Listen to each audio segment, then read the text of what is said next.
Happy August 17th, 2017. It's Thursday. I'm just getting this done early and hopefully it uploaded by noon as promised. This is the latest episode of CSAE's Conquering Content. I am Steve Trustrom, Manager of Content here at CSAE. And today we are talking about how you must have a website that supports your content in order for your association's content to be most effective. So hopefully this will be just a quick, broad overview of some things, give you some pointers and some direction on how you can dig and delve deeper into your website to make sure it is supporting your content. So what I mean by your website supporting your content is several different angles here. One is the way that you are presenting your content online so that it is optimally presented towards your audience, and also the actual way that the website is structured on the back end, coding, settings, that sort of thing. So let's just deal with the heads up thing, the stuff that you're putting forward towards the audience. So you'll find some opinions will vary on this particular point, but my particular approach to content presentation is one message for one page. So this means, as previously mentioned about blogging for associations in a previous episode of Conquering Content, is have a master page for your blog where you have the latest blog, the blog before that, all down in a row with the banner showing or whatever. But when you click on it, only one blog shows at a time. This allows you to make sure that your SEO is not diluted by what comes later. As you add more words, the SEO from previous publications becomes thinned out as that concentration weakens. But also just common sense. Throw one message at your audience per page. Don't just keep throwing information on boom, boom, boom, oh, and this, and this. Oh, and what about this, and this, and this?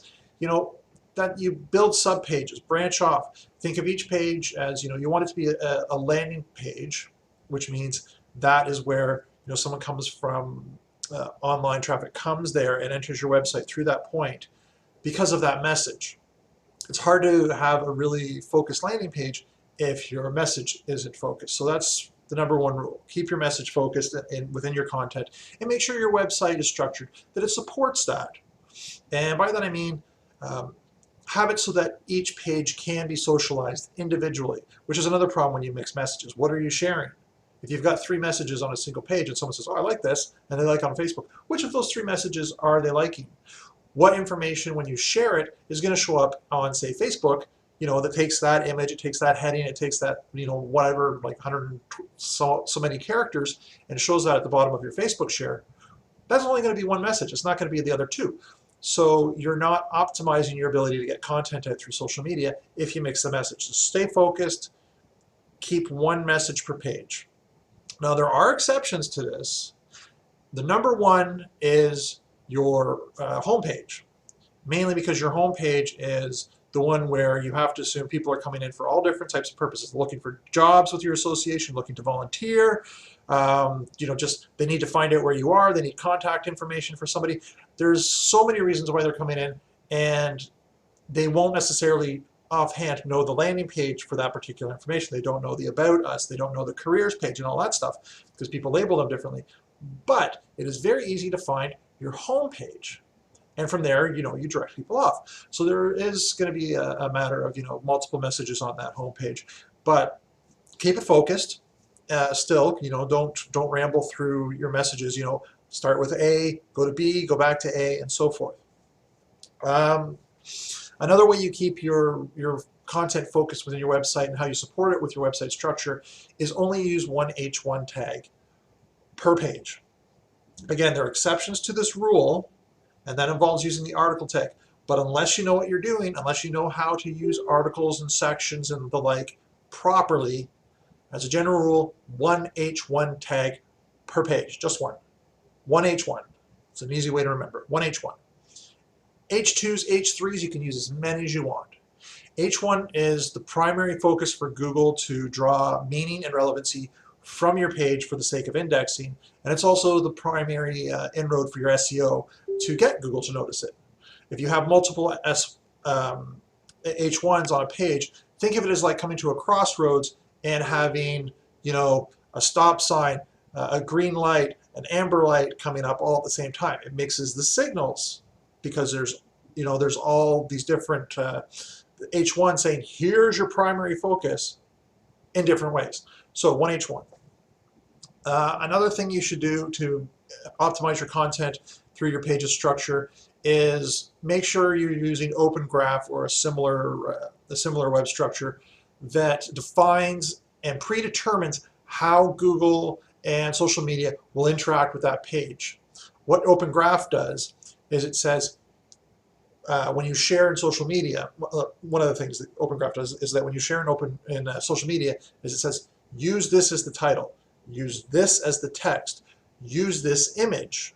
This way it gives you consistency no matter which social media platform you're using.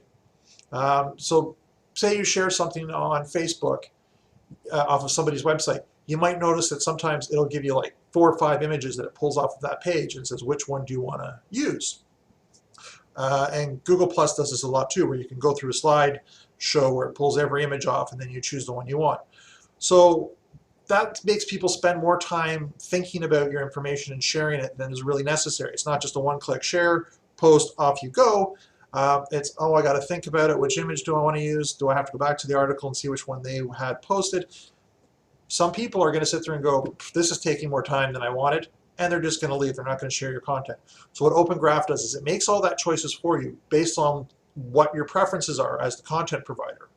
Okay, so it takes that decision out of their hands. So use Open Graph or a similar system to ensure your content on each page is predetermined. Okay, the fewer choices your audience has to make, the more likely they are to share and spread your content and enjoy your content, frankly. The other important part of what we're talking about social media and how content is supported by your page is how social media is accessed through your website. So make sure it's very prominent and make sure it's easily accessed and associated with the article you want shared. So for example, if you're using a blog, have your social media share buttons right there, like typically at the bottom or at the top. At the top, I've always kind of been, because, who's going to share your article without having read it yet? Only the people who go, oh, that's a great title. I don't know what the article's about, but I think I do based on the title, so I'm going to share it or I'm going to like it. Great, but you're not really getting that deeper dive into your audience. So I prefer to put it at the bottom or to the side in a floating bar. The floating bar means that no matter where you scroll down on the article, that bar remains constant. It stays in the same position no matter how the actual website page moves. At the bottom, the person's read the article and now it's time to share it or like it or whatever, and they don't have to scroll all the way back up to the top. So that's the other problem with having it at the top. If the person is the type of person who goes to a blog to actually read the article, they're going to read it and then have to go up. And again, more work means less likely to interact with your social media interfaces. So that's some basics of how you can get your association website in line to better support your content.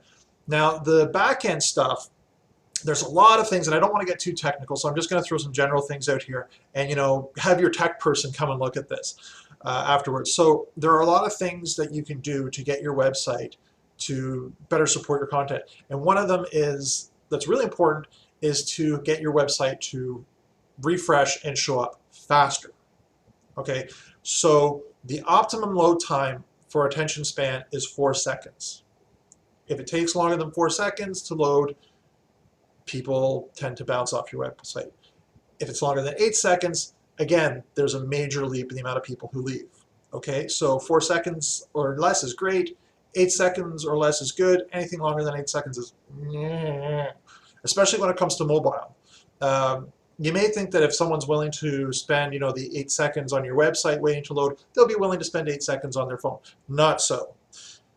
People, when they're on their phone, are on the go. They're mobile, which means they have places to go, things to do. Okay, they're not sitting at a desk. So they're less willing to wait around for information than they are if they're in their office. So you have to ensure that your mobile-ready website is able to support your content by being incredibly fast. Now, the way that you can do this is if you're out of the way, if you're located out of the way, you're not in a major population center, you're not located close to your core audience. Say if someone is in the Northwest Territories here in Canada and the principal focus of their industry is in Toronto, well, there's a distance there. And it's not just a distance, there's geographical issues in between, such as infrastructure, that are going to reduce load times. Now, people like to say the internet is fast, everything's on fiber optics, everything's on microwaves. Yeah, but you know what? Infrastructure varies across the country, and things still take time. And seconds and microseconds count when it comes to delivering information online and delivering content.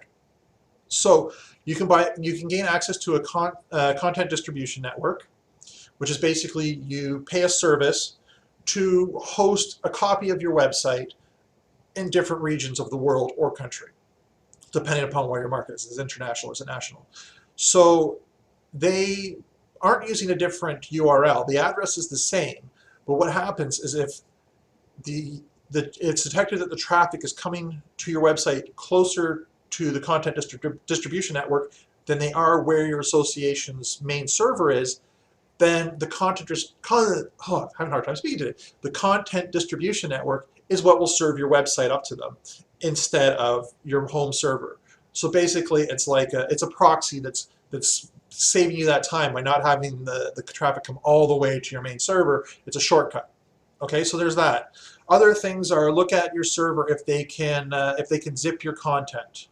It's if they can compress it server side.